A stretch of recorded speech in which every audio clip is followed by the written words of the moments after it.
GM. It's Monday, June 27th, and today we're going to be talking about upcoming projects in the NFT world, what's going to happen after NFT NYC, announcements that are coming up with some of the big projects, rumors that are circulating. More of that today.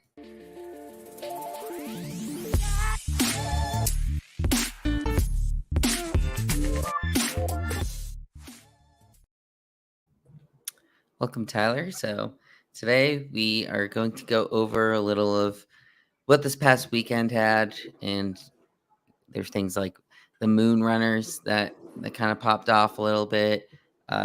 Some other projects that have been slowly trickling back down. I saw that like Doodles is back under 13.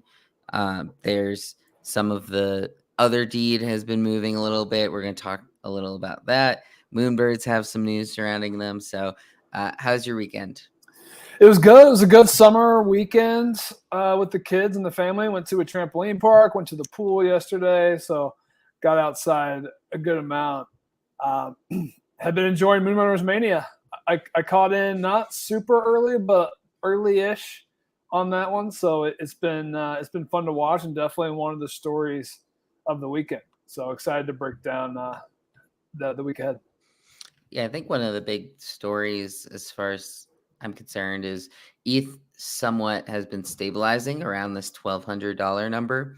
And I think a lot of people, the big issue and why this thing was going to go into a bear was the instability in the markets. So now there's been a little more stability. Bitcoin is around 20 to 21,000, and Ethereum's been basically around 1,200 for pretty much the last week or so. So do you think that the stabilizing of the crypto market somewhat has been getting people a little more confident to get back into NFTs?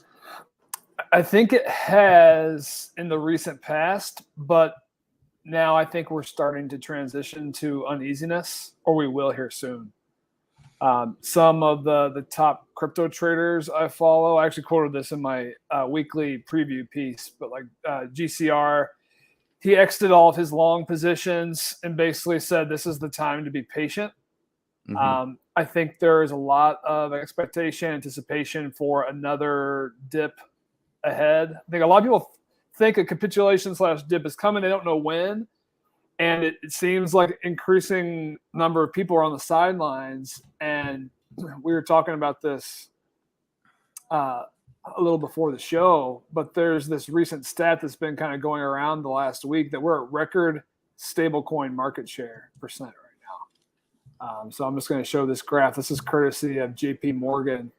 You can see just at the beginning of last year, the stablecoin percent of the overall crypto market was like 2.5%.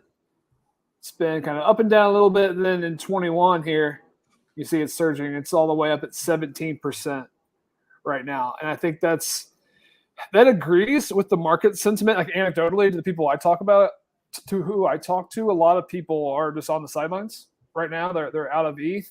They're in USDC, kind of waiting on an entry point. And I think that's also the case for the NFT market.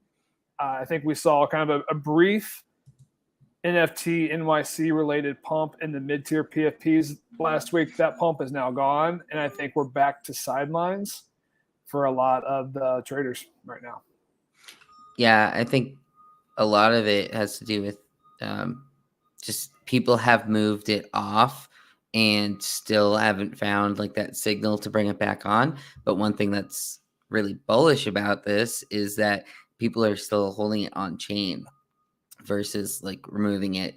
There's a lot of issues going on in the centralized exchange world these days.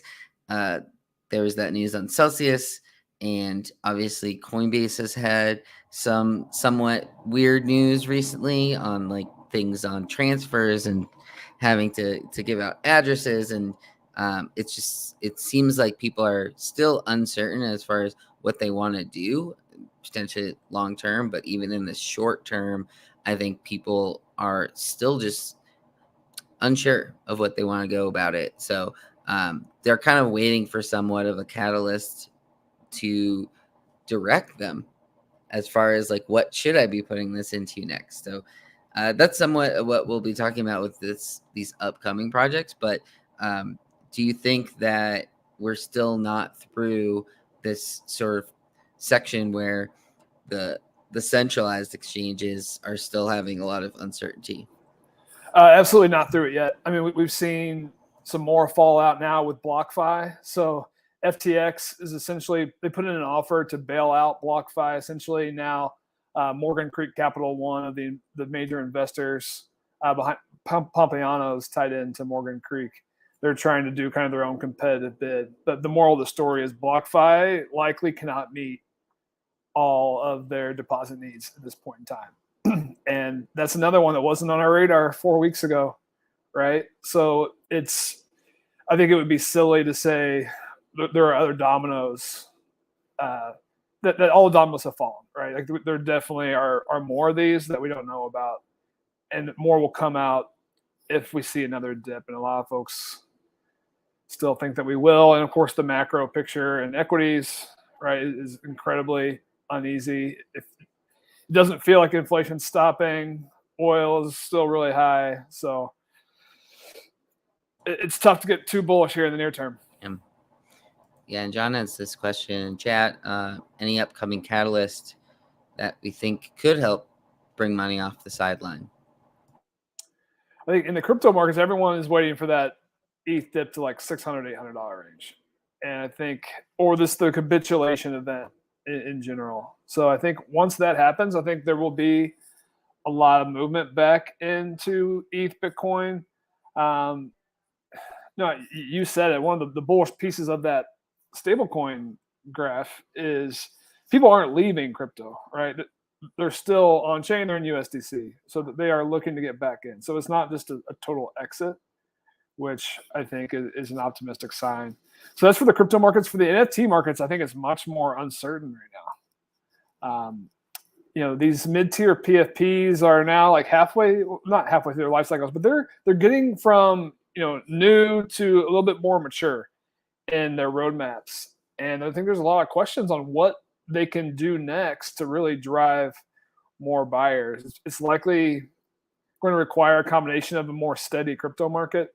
I don't think we're going to see any big influxes, before this crypto capitulation or a reset. What that means for NFTs, I think is still unclear. If cheaper ETH will be a boon or not. I think a lot of us think that it will. But I think that domino needs to fall for us to really get back into a bull run. And I think we need to know a little bit more roadmap announcements, what's coming next for some of the big projects for them to see much of a resurgence. Yeah, and I mean, we even saw it when Ethereum dipped under 900. There was tons of pressure, and it pretty much leaped it all the way back, propelled it straight over like 1100 right away, basically. So there are definitely people that are waiting and have a number in mind.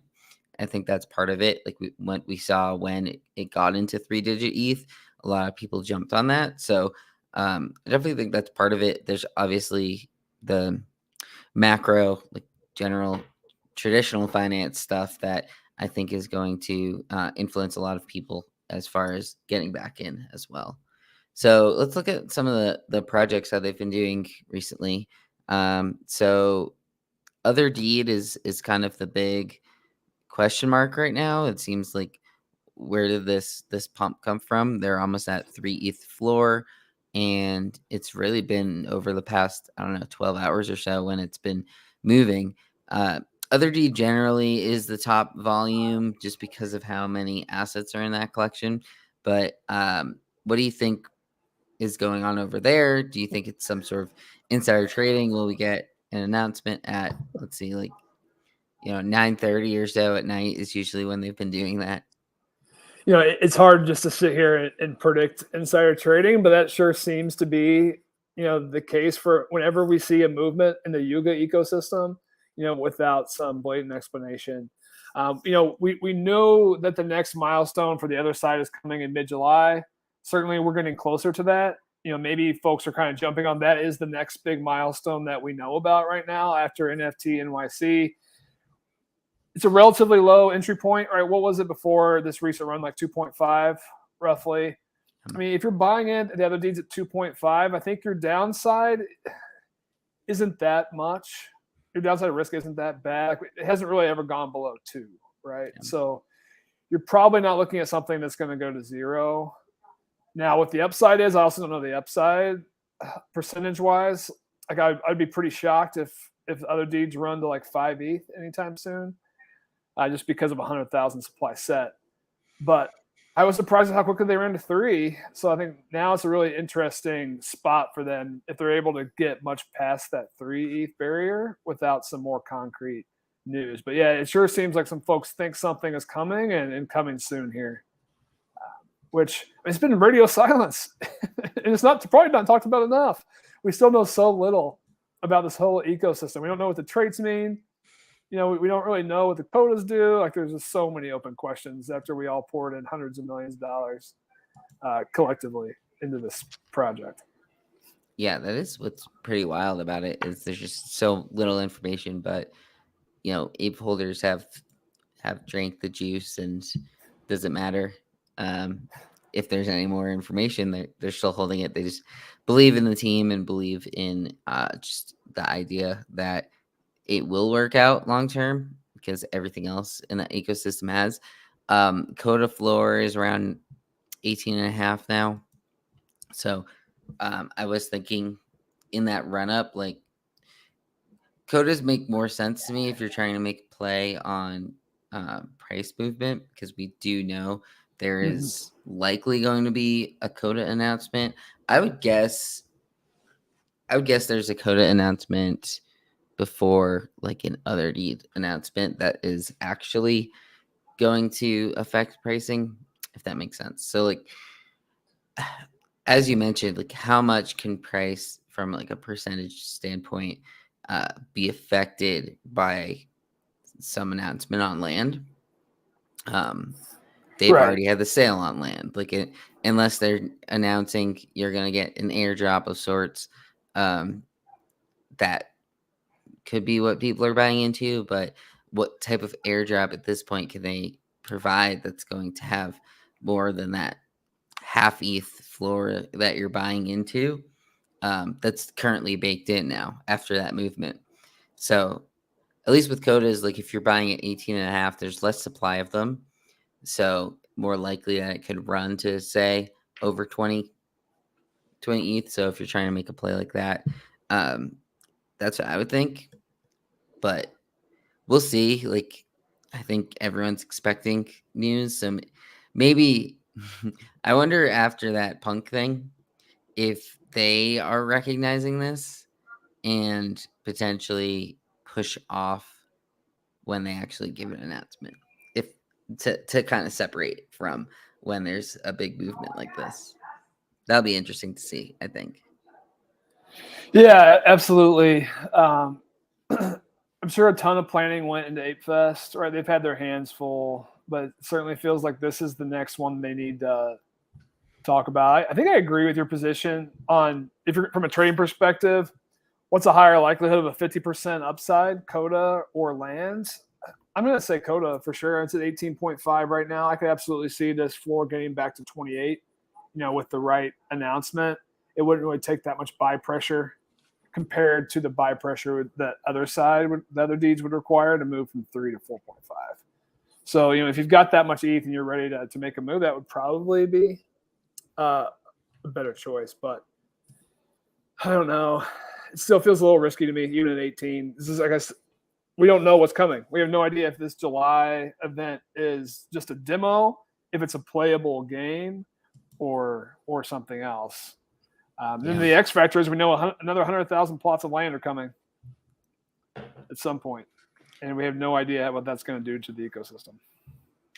Yeah, I just don't see anything that can, in the short term, provide the land value outside of Coda's separating from land idea, or just like, if they don't have a demo yet, how can you use the land in any way, right? So I feel like if the demo is already known to be mid-July, then what can they really do in these 3 weeks before that will give the land itself any sort of extra value. Like, I don't know, will they announce like, oh, the weapons on your land do XYZ? Like, I don't think buying a floor plot, I guess, is my take.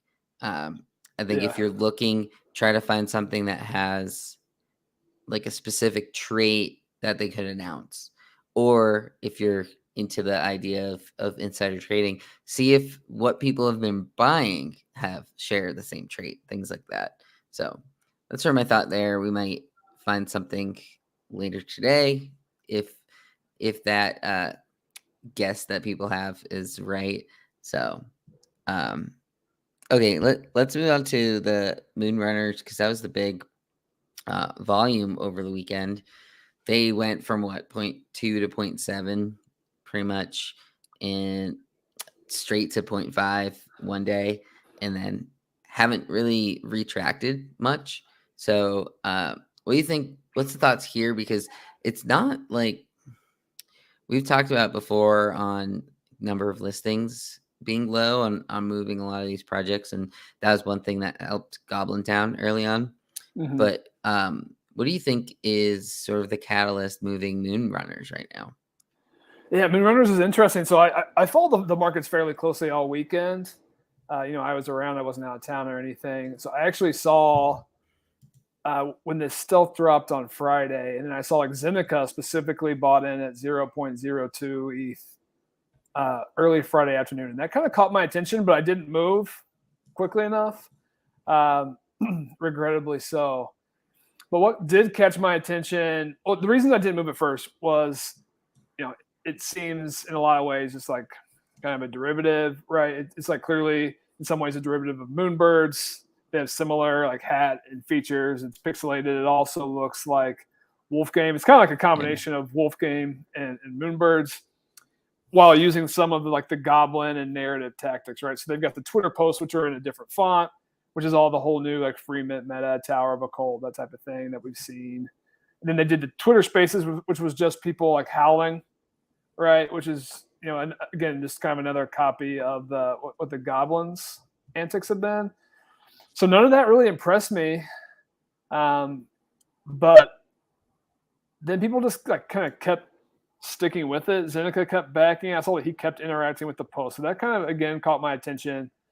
And then some of the people started writing the Twitter threads. Some of the bullishness is tied to the contract and the fact, I think there's either like 4 moons or 8 moons, which will interact with the metadata in the collection. And we expect, I think there's a new moon coming like the 20th or 29th. So there's an event coming tomorrow or Wednesday. I think that's been driving some of the near-term price action. That, and a lot of the big influencers were like, okay, they've thrown their hat in the ring on this one. And it's pixelated.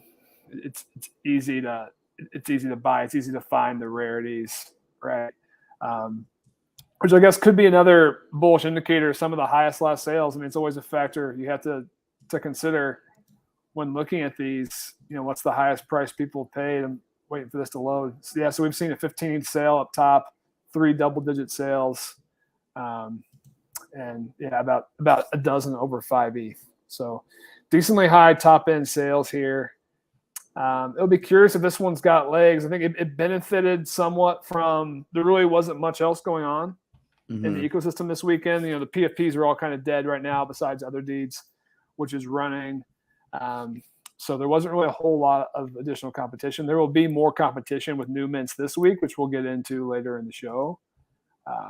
So we'll see how it holds up. But yeah, I mean, it's been a pretty steady march upwards. It'll be curious if this one can get to 1 ETH and then kind of what happens there. Yeah, it's sort of the attention narrative kind of idea, where this is the one people are focused on right now. And in that sense, those are ones that I like to attack, because I do think there is some weight to that. High liquidity. So if you do decide or feel the need to get out, like, it's a lot easier if it's going down versus some of these other projects that maybe have been out for a while that is like a slow drip. So to me, it makes sense. Art wise is like pretty decent as far as like pixelated art goes. There's a lot of different characteristics. People I've seen them as PFPs, and I think they do work as PFPs.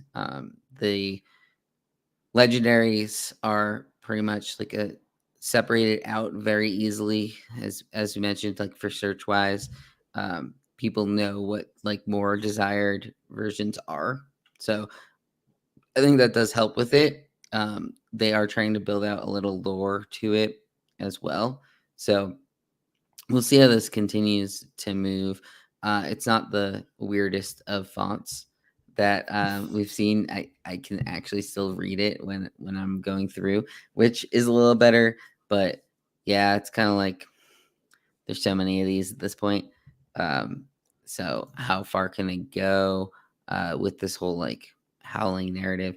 I saw a thing people are talking about the three wolf moon. Do you remember that shirt from Amazon? It was a big meme. People said there's some sort of connection to that might look into a little more, but that is the idea of like meme culture and people being able to pump it naturally because they're just like jumping on that same like meme narrative. So we'll see. It is a collection of 10,000, which is a little harder in this environment to sustain long term as far as like now that it's getting towards that 1 ETH floor. So we'll see how it goes with that. Definitely. I mean, we're at an interesting inflection point. It's done 5,000 ETH roughly, volume wise. So that's a pretty solid number. But again, there's a few other events taking place this week, which will certainly take away some of the liquidity, most likely. So other runs on here, it's mostly similar to what we usually see on this, but does anything else stand out to you on the board? For things to pay attention to, so we know in Doodle's world, the bucket auction is coming. I think we're expecting the details here today. So I don't really know anything about this other than what we're seeing here on the page. I don't know if you have any additional insight into what this is, what this means for the duplicators or the doodles, or if this is just a one-off. Yeah, I believe this is connected to those Genesis boxes that people were minting in person. They were featured last week. It was one of those things that was like they didn't give much information. Then we're unsure of what this Doodles 2 is. Is it connected to Doodles 2? But I believe this is connected to those Genesis boxes that we saw people last week going in and minting in person. Okay. So I think it's connected to that. I'm not sure how different that is from the duplicator itself, but I think it's a way of like building like a doodle-fied version of NFTs. So we'll see, but I know that they've just kind of teased this bucket auction. There was in their Discord, all of the mods had that bucket emoji in their username for a little bit. So that's right. I'd expect when this details coming soon thing, I'd expect them to announce specifics on what it does. If not, I'm probably gonna be mad again. But them saying this week, I would guess it's later in the week, Thursday or Friday potentially, or else they would just say they wouldn't say details today, right, and this week. So I'm guessing it's on the latter half of the week, maybe towards the weekend, and hopefully we get some more information because I think a lot of it's still just up in the blue. Yeah, so that's the big one in the Doodles world, and then probably the biggest event in Moonbird's world is what's going on with Ryan Carson. So for those who haven't been following, so Carson left the project, started his own fund.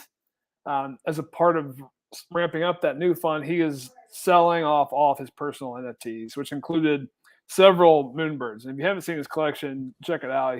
He's got one of the best. He's got some really cool birds. Of course, he knew the best traits ahead of time, which was a huge edge. He did buy up on. I think a lot of them he is taking a loss on. At this one, he will absolutely be taking he'll take a USD loss, maybe not ETH. You know, what did he get this for? Like 65, 69 something. Okay, yeah. So we'll see. So he's Dutch auctioning his. This is a cosmic, right? Mm-hmm. His cosmic Moonbird. The top end Moonbird market's been pretty dead, really, for the last month. After it was pretty hot there for the first few weeks, so we don't know what the reserve is. There was an 80th bid this morning. It's actually been taken down, and that did not meet the reserve. So I'll probably be surprised if he meets the reserve on this one. But so what's the point of saying bids open at 25 if that's not the? I thought 25 was the reserve. That's what I thought too. So I think it's a little bit of wordplay here, or maybe Carson just not understanding the mechanics. So 25 is the minimum. So yeah, 25 is the mid bid. The reserve is at least higher than 80 because I don't know if that bid that came through this morning was simply just a test or what, but the reserve was still not met. So I imagine the reserve's over 100. It might be over 150. Yeah, he could probably get 100 for it. I think over 150 is going to be pretty tough right now. Also, people understand the incentives. Like he's trying to exit fairly quickly. So he's kind of pressured versus the buyer. Like, why is a buyer pressured to buy this right now? So that'll be interesting. It's also relevant because he's looking to unload the rest of his portfolio here in the near term as well. And then on the flip side, we think, this is speculation, not confirmed, he will then become a buyer through his fund. So there's a lot of speculation, sentiment that Carson's fund will buy Moonbirds in some capacity. I don't know if they're going to be his, likely not his birds, improve. So there'll be some buy pressure coming in the future. We don't know when that is, of course. So it's kind of a double-edged sword right now. Some short-term pain. Like, will his sells kind of drop the floor? Probably will. We've seen that already. I think he sold pretty much all of them under 20. So those have gotten bought up. But yeah, at least when he was selling most, they were like 19 and a half, the ones that I saw. And then he had a few rare ones that he wasn't listing at floor. So I'm not sure how many he has left. He has this one left, maybe another rare one. But I know he had that red skeleton that Cosmo got. So I think moving on to Carson, but then talking about just kind of general themes in the market right now. So like the Moonbird's floor is down 10% from where it was in just a few days, right? It was 23.8 just a few days ago, and now we've got 20 listings below that, and now we're at 20.8. And it's the same story for Doodles, Azuki's, Clone X. And we kind of opened the show with it, but it raises the question of, what's next, right? There's some big expectations for some announcements out of NFT NYC. We talked about it last week. There were some good parties. People left feeling bullish on the space overall, but I don't know if they left feeling super bullish on individual projects necessarily. Certainly, it hasn't translated to that in the market just yet. So right now, the gut feel is we're going to trend lower in the near term until there is some bigger catalyst to bring some buyers into these sets. Yeah, it seems like there might be more like trading sideways action. And maybe this is a similar case to what we were saying about ETH, and it's just people are somewhat stabilizing NFT prices before getting back in. So Carson, Amin is saying that Carson sold 8 oddities for 3.6 ETH total. I thought it was 3.6 each. But yeah, he had all of his oddities are gone, and I think just this Moonbird is left. And then he got rid of the proof pass that he had. So I was listening a little onto the spaces earlier that he had, and one thing he was saying is yo, like, yeah, I'm afraid I'm gonna have to be out of the Discord for a little bit. And I was like, all right, well, that there's worse things than that. But I just the fact that you're crashing the floor, I feel like you should be a little more concerned on. But yeah, right now he still has 2 proof passes left. He has a skeleton and a robot Moonbird. Okay. The skeleton has a skeleton head as well. So double skeleton. The, All right. the double skeleton, he's got that listed for 48. And then the robot he has listed for 45 off of a 65 buy. So he is taking losses on almost all of these. He also has the Grail listed at a 3 ETH loss. He has another Grail also listed at 3 ETH loss. So he is, to an extent, willing to be taking losses on this. So that side of it, like I think you can kind of believe that he's doing this because he feels like it is a conflict of interest with the fund, because why else would you be selling all these for such big losses? But maybe he's promoting it so that they don't go for as big of a loss. So we'll see. But this is running through till Wednesday. So when we come back on Thursday, we'll know what that final price was, how high it went. What's your thoughts here? Because you mentioned if 80 isn't the reserve price, they could still accept it, I believe. But what do you think this is going to end at?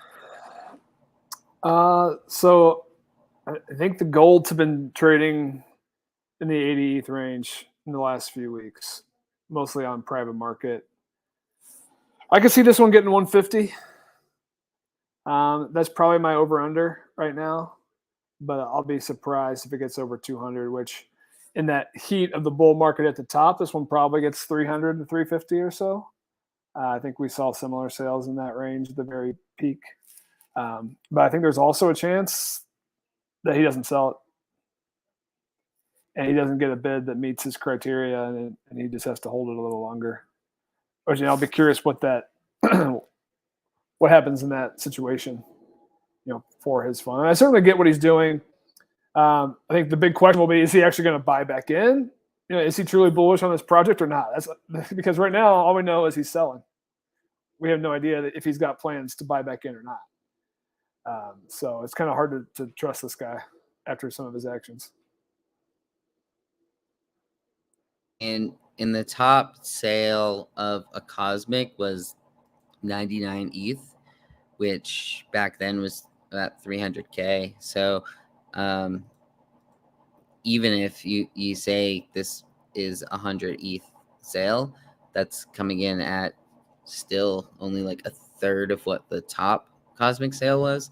So it'll be interesting to watch this. Like I do think there are buyers above 50 for sure. As you mentioned, like there have been people buying golds recently above that. And there's only 6 Cosmics in the set. So that side of it versus like 25 golds is somewhat an indicator of what it could be, I guess. But yeah, it's pretty illiquid of a market right now in general. So I'm not sure how many people are trying to do that. The last gold sale was 2 weeks ago, 125K or 125 ETH. Sorry. So we'll see. Maybe it's somewhere around that number that we can expect, but it's pretty illiquid out there. So let's get into future projects. What's coming up this week? I know we have the article that you put out earlier. Let's look at the schedule a little bit. The Art Blocks Factory is the first one coming up later today. That's in half hour or so. Is that the first one that you want to talk about, or should we talk about? Yeah, let's jump in. So there's a handful on my radar for this week. Let's start with the Art Blocks, and this isn't necessarily chronologically, so we'll jump around the week a little bit. There's a couple projects dropping this week. First, we get our last curated drop from Series 7 is happening on Wednesday. I'll wait for it to load here. It's called Sudfuzz from Melissa Weider, German artist. It is going to be a calligraphy based set. We've seen calligraphy projects before, like a Simica was, I think, one of the first curated to be calligraphy. It did horribly right out of the gate. It was the floor of Art Blocks curated for some time. It's actually picked up some steam recently. But I think there's a couple reasons to be bullish on this one. One, just the pure supply. So it's only 400 supply. And that's definitely puts it on the lower range of the spectrum for curated sets. Most are at least 600. So this is probably in the bottom 20% supply-wise, which, there's always a certain number of just diamond hand buyers who are just going to buy and hold these for an extended period of time. So that definitely limits what the true supply is. And it's not what I like about this. I've seen some of the test outputs. You can't see them on here, but there's a Rinkeby page. It's not like a Simica is just calligraphy and that's it. This is like calligraphy against some background.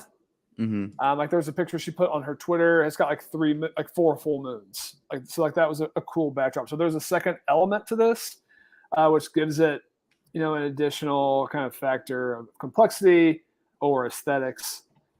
I've seen some of the different discords I'm in. I've already started talking about this one, which surprised me a bit because we don't see the curateds really getting that much hype, and at least the Discord groups that I'm in, much ahead of their drops. So that kind of caught my attention as well. It's got kind of the standard pricing. Dutch auction starts at 4. It's going to go down to 0.25. I don't think this one's going to make it to the bottom. I guess my gut is it probably goes out around the 0.5 range. We'll see what happens from there. But last week's spotlight drop was Petro National, and it was a tremendous mint for anyone who minted it. I think it minted out below 2 ETH, at least below 1.8, and shot to 4 within just a few hours. So there's some bullish tailwinds for these new mints in the art block space. So I think there's going to be some attention on this one. Yeah, I think being the last of the set also will attract some people because there's going to be that break until the next one, the next series begins. So also this one has that 25% will go to charity, which sometimes helps with these. But I do think that the low supply is obviously a good thing for it. And we'll see. I don't expect this to go too high on the actual mint of it, but wouldn't be surprised if you start seeing it move there towards the end, and it likely will sell out with only 400. So there's that one on Wednesday, and then Friday, I got to show this one. I don't know if I'm just personally biased. This is one of my favorite factory sets. I love the roller coaster vibes of this like cartoon generative set called Wola Coaster. The artist Blockwares has got 13 followers on Twitter. So I don't know if no one's even going to know about this mint or not, but it's a cool one. There's only 199 supply. So when it moves, if it moves, it's going to move quick. And it's got the 0.1 min price, which is, with cheaper ETH is a little bit more attractive now. So this might just be a personal bias, but I think this is a fun one to watch here at the end of the week. I think the bear case is it's right at the start of the holiday weekend. People just may not be around. Yeah, that's one thing that's going to come up this coming weekend. The holiday's technically on Monday, so maybe that will change some things. But we've seen that with holiday weekends in the past, like Memorial Day, where people just aren't as attached to their computers during those times. But I like what this one looks like. This one's pretty cool. The one that they're showing is mint 1. But yeah, you never know with factory. I feel like they're very hit or miss. Whenever they hit, you're like, oh wow, I didn't expect that one too. But we'll see. So what I will say, low supply again. So I've been pretty deep in the art blocks and the Block Talk Discord for the last few weeks now. Just about everything's minting out for the new stuff. If it has a reasonable entry point, and I think 0.1 counts as reasonable, And a lot of the older mints that have been sitting open for weeks and months are also starting to mint out. It's there's a lot of similarities to what happened last summer. And of course, we're humans. We love this to draw parallels and analogies. Are we going to have the art block summer 2021 again? Probably not, right? It's doubtful we're going to see that kind of a liquidity boom, but a lot of the signs are there. Curated sets are starting to move. Floors are thin. We're starting to see old products that sat for weeks and months are minting out. So there's definitely some nice tailwinds, and I think traders need to pay attention to it. Yeah, it seems like it's a brand that people are trying to pick up a bag for long term, because I think it's, you know, what you're getting a little more. There's not that idea of like promised roadmaps on a lot of these versus the PFP projects. So we'll see that. Let's get into one of the PFP projects that are coming up. So Possessed, this one has been on the top of people's, I guess, upcoming rankings for a few months now. They originally in like February or so, I feel like, is when I started hearing about them a little bit. And it's this Possessed project. They are going to be minting here on Thursday. So what's your thoughts here? Because they keep going back and forth on what they're going to do for their mint. Obviously, they're taking into account the current market, but what's your thoughts on Possessed? So I'm a little confused on the Possessed. So like, Yeah, it hasn't been on my radar really till about a week ago, and everyone who talks about it, seems really energized, super hyped about it. And I guess I don't know why. So maybe Levi or others in the comments, I would love to hear your thoughts. So I went through the website. It's an innovative new NFT. Okay, so let's talk about what's innovative about it. All that I've been able to see so far is that when you get the NFT, you actually get two static versions of it. One that's called like a blessed state and one that's a possessed state. So you'll get two versions of your NFT, which is cool. We haven't really seen that before. To me, that's not like a massive game changer. And then when I look at the rest of the website, I mean, this website looks like it could have been put together in, an hour, which is always something I look at when I'm kind of evaluating these projects, right? There's not really much about it. There are three pillars: are creativity, community, and collaboration. Okay. None of that's really groundbreaking. What is the Possessed? Okay, it's a contained outbreak of 10,000 animated NFTs. There's no information. Then what's the utility? We'll be releasing a roadmap in the coming weeks and months. So I don't know. I was a little underwhelmed when going through this website, but clearly some people are into it. It's got 227,000 followers.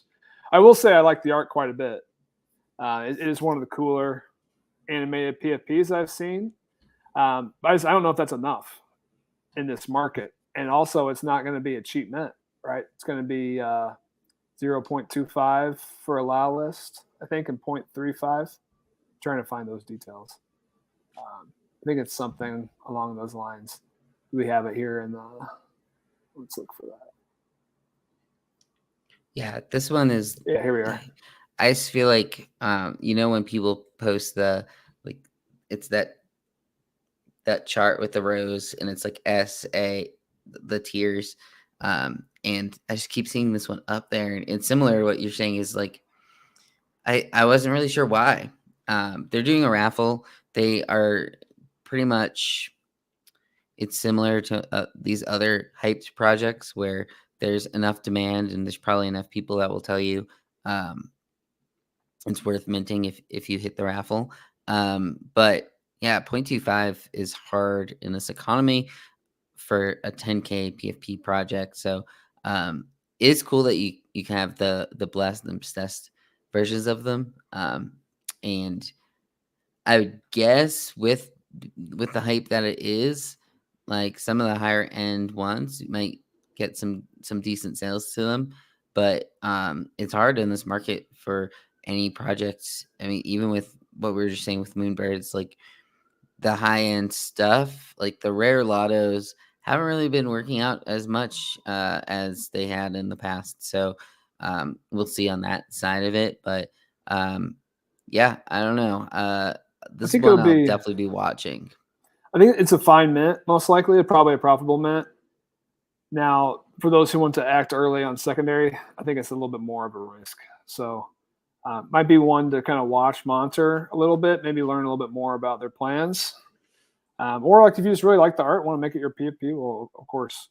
I get some Robotos vibes from this. Also, like a little bit of three landers. It's kind of like a hybrid of Robotos and three landers to me. But again, I like the art. It's cool. Yeah, that's an interesting way to put it. But yeah, I do get a lot of those the Robotos feel to them as well. So just one to keep your eye on. It's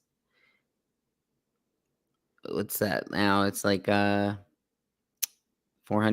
worth or so, the mint price. So if you think of it that way, like relatively cheap compared to some of these other ones that uh, these days, as Gravity is mentioning, like it's not that far off from like a 0.15 point. A doodles were probably around the same cost in USD when they minted. So um, It's a good I'm not point. sure. I think if this was a .1 mint, see, this is where like if only these projects had me on as an advisor with some of this stuff, like this is smash if it's .1. Yeah. 0.25, it just gives more reason for people to FUD it as being priced too high and people not wanting to mint it because it's priced too high. And then they can't run. Like Moonrunners, they are up to 0.75. If they minted at 0.25, would they be at that price now? They Probably don't sell not. out. So, Yeah. And so I think so that is the factor. So Gravity Schmavity's saying it in the comments, 0.25 today is 0.1 in May. That's true, for entry price of mints, but also like they're competing not against, prior paid mints, they're competing against free mints. And right. there's a good free mint launching every other week. And the market knows that. So I don't know. This is going to be a great test. We saw Sneakerheads mint at 0.25. It's been profitable since their mint, only 5,000 supply. So this will be kind of a good 10,000 set test if the market's going to pay this or not. Right. This could be just another cereal club, which they were minting around that same price and basically didn't do anything from there. So yeah, I think this one I'll still watch. I don't think I'm going to end up being able to mint it, but probably will decide on that later once it gets closer to that point in time. But what else we got? We have the on-chain monkey. They are doing their expansion drop. And when's the last time we saw this? That workout, Lazy I guess. Lions. Oh, saw it work out? Has it worked out? So yeah, that's the theme here, and I've got a lot of mixed feelings. So I'm on the wrong page here. This has been the defense for Unchained Monkey with this Mm-hmm. is this has been like their plan the whole time. Like Yeah. they airdropped those desserts to people. The desserts have held up pretty strong. Some of the higher end desserts have sold pretty well. Like people that have been part of the On-Chain Monkey, which has a pretty decent community, they've been holding above a 1 ETH floor basically ever since it got over that. So I feel like there are people that are waiting for this. The drop here, or I don't want to call it a drop, but the Karma is a little 3D, little cooler version of the original art form. And so this is happening on Wednesday. But yeah, what do you Right. think? Yeah. So yeah, I love the art, and it's significantly better than the Genesis, or at least in my opinion. So I think that's a bullish factor. Clearly they're tying this to their entrance into the monkeyverse, their version of the metaverse. We're going to see a few examples of the images here. Like I like these; these are cool. Some of the better monkey related art and PFPs that we've seen. stock full of utility, right? So membership into the Monkeyverse, votes in the DAO, funding Web3 and community projects, access to missions in the banana economy. So a lot going on. The allow list, public mint was a little bit complicated for me to follow. Maybe you're closer to it with everything with all the desserts and everything that goes behind it. Yeah, so I was on a stream we were doing with Starstock that they basically, it was an auction that we were on there for. They were doing like a live auction, going for about 1.5 ETH on the original set. And so basically it's kind of like a serum. It's their version of the mutant serum. Got it. And it's a dessert. So you eat the dessert, you transform and get this karma NFT. So I believe there's 10,000 that could come from that original, but I think there's 3 sets. So it's D1, D2, D3 for the desserts. Got it. And you get that version of the karma, which is like the higher end one. So then they have the public mint where they're saying it's 85% chance that you get a karma 1.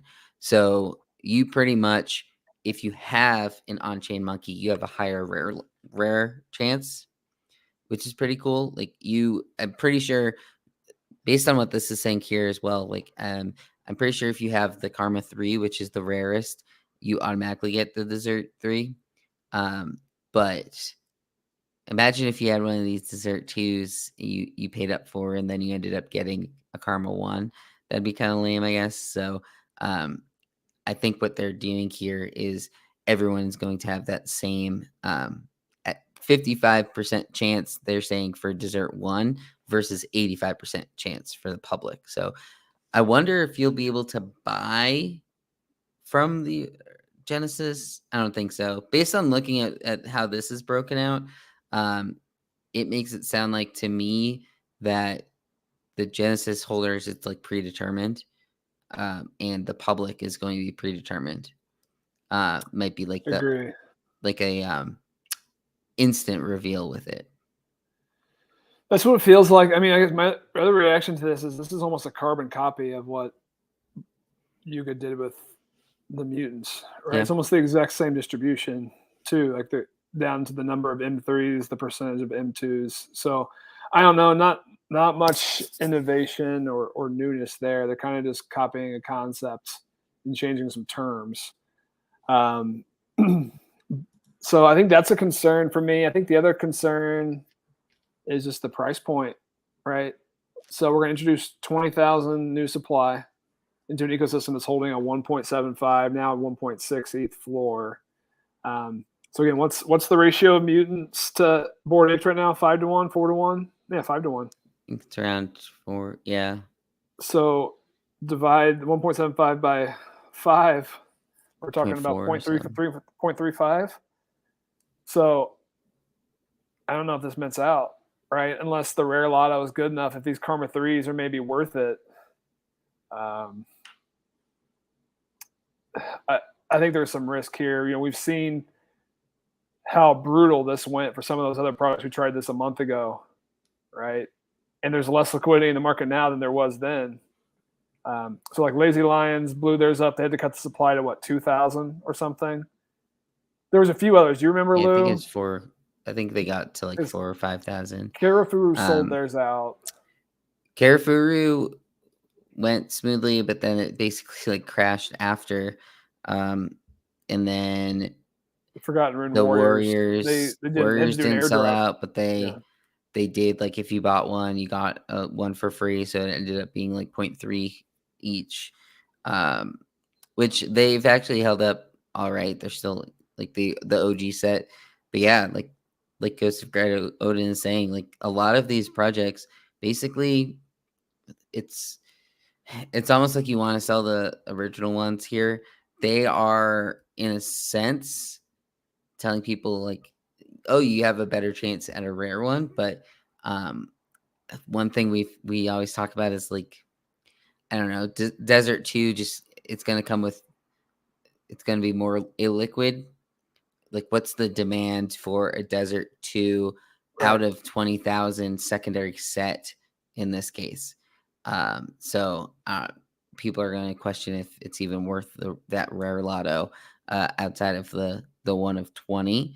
So I don't know. We'll see. I know that the Desert 3 top sale was like 80 ETH back in hype period, but I'm not sure on this one if I'm going to be doing it. I think the public mint went from a pre-mint raffle system. So if I end up winning that, then I might decide later, depending on, obviously I'll be watching and seeing how the minting goes, if there is secondary action on there. So we'll see. I think On-Chain Monkey is like a decently respected project in the space. People do like the on-chain stuff, and they are the first to do the on-chain with one transaction. That's what they always harp on. So I think they have some historical significance. It's not the same as like a Lazy Lion project to me, but who knows? We'll see. This is going to be happening starting on Wednesday, so one to pay attention to. Absolutely. And we can maybe just go rapid fire through a few others. I threw these in my top most hyped projects. So ones that have big Twitter followings. So Cellface, I don't know if that's how you pronounce it. They actually just went live about an hour or two ago. 74,000 followers. This one's only 3,333 supply. Let's try to find that. Looks like human versions of Karafuru. It really does. I feel like we're getting a lot of Serafuru or Karafuru-like projects recently.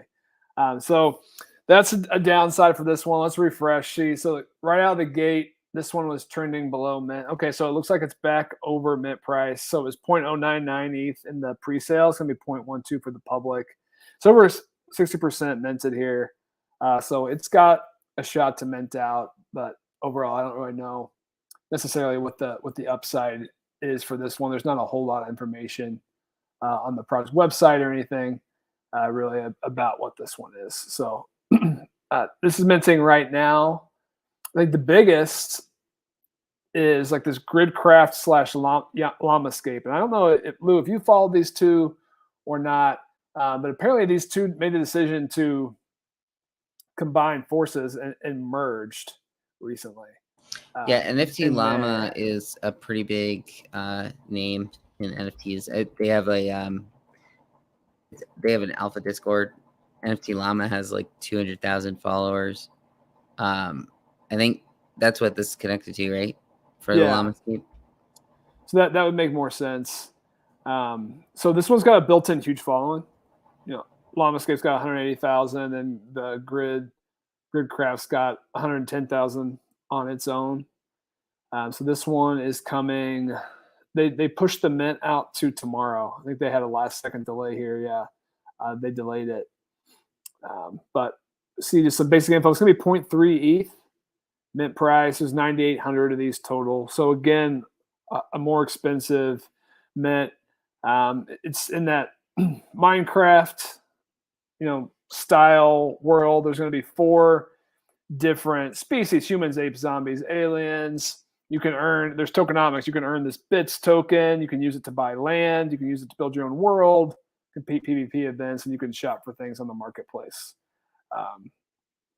And it looks like in the comments here, I thought I saw some mention of the Kongs. So the Kongs are tied into this here as well. Certainly that's a set with an extremely cult community, huge following. So it seems like this one, having kind of talked through all of these, this would be my bet at the higher price point to have the most success. Yeah, it's still somewhat of a high mint price. It's higher than the Possessed, but I mean, there's probably more eyes on it as well right now. And if they have decent connections to some of these other communities that are already part of projects, and they're going for that Minecraft sort of wing of the NFT industry. Agree. So I think this one's got a shot. I don't really have a ton of other info than what we kind of just went through. But this possessed will be two of the primary PFPs to watch here this week. And then again, if you're not, start paying attention to art blocks. It's got some momentum behind it. Yeah, and this the whitelist for this is open until the public starts, and that's at 4 p.m. later today. Okay. Eastern time, that is. And so we'll see in a few hours here. That's what, 2 hours from now, 2 hours left. So one to pay attention. Does it say how many are currently minted on there? So they started their mint already? There's in the whitelist portion. I'd have to pull up I have to find I don't have their OpenSea page handy. I thought they delayed it. Did they get some minted before that? Oh, they pushed it off to. Did they push it off to tomorrow?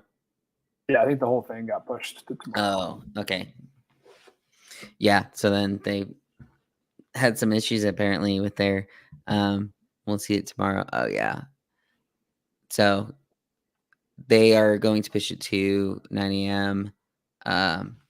But they did kind of short notice too. It's saying this right before it was supposed to begin.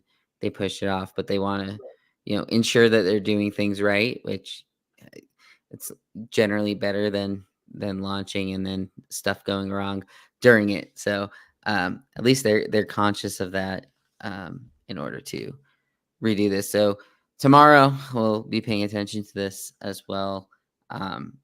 Decent amount this week. I know going into last week we weren't sure if there would be much coming on out here on Monday. So decent chunk of options out there. Teams still coming out with their projects and a lot of followers on these projects too. So as we mentioned, like a lot of people are still on the sidelines, like waiting for events like this. So after Moonrunners, then people might see, oh, there's still potential on some of these things. So Levi has a comment here on the possessed. He's saying the community, the project is pretty insane. They've been around for 5-6 months, which is crazy. And they've changed the NFT projects. For example, the whitelist card, a lot of other projects have been copying, and Possessed begin with Twitter Spaces, and there was no grinding Discord. So bringing people on through Twitter Spaces instead of doing you have to be level 15 or whatever to get on the list. Like they are bringing in people with their own thoughts and the Spaces idea behind it. Well, sounds like they've got a curious community behind these, and you never want to fade those in NFTs. Mm-hmm. We've seen how far strong communities can take these projects. So maybe that's the biggest alpha or bullish favor, bullish card they've got in their favor. So definitely a hot one to watch. This one and Gridcraft definitely the top two of the week. So we'll definitely be watching them. Yeah, and you can even see it on there, like 5,000 likes, 2,700 retweets on their post about the raffle. So it's definitely something that people have their eyes on and are interested in. He's mentioning that they have a docs team as well, which it kind of has similar vibes to me as like PXN pre-launch, except the docs team could be a better indicator, because I know that was a big thing at Source of FUD afterwards with PXN. So we'll see, but like the beforehand seems very similar in amount of followers, eyeballs on it, and the community around it that are trying to be, somewhat. We'll see, but this is probably one that I think is a big indicator for PFP projects specifically moving forward. This one, because all of the ones that we've talked about have been somewhat different. I wouldn't put this in the same bucket as OCM, obviously. Gridcraft is more on like the gamified side of it, I think. So this is probably the biggest name that's a PFP specific project this week. Definitely agree. Cool. So, yeah, was there anything else that you had looking I at? think really the theme, it's a good week for these products. Maybe they realize that because the PFPs are, unless we get some surprises this week, and maybe we will with the other side. People certainly think there's going to be an announcement coming there, maybe something with Doodles in this bucket, but otherwise, it's a pretty open runway week. That's going to be good for Moonrunners. It's going to be good for these new projects, right? There's not necessarily a whole lot of competition for what liquidity we do still have on a daily basis. So anything that catches steam has the potential to run for a little bit. So have to be conscious of that. And it'll be interesting if the board at the end of this week is 50% newcomers in the top sets, or if it's still dominated by the top sets. I wouldn't be surprised if it's got some of these new products up there.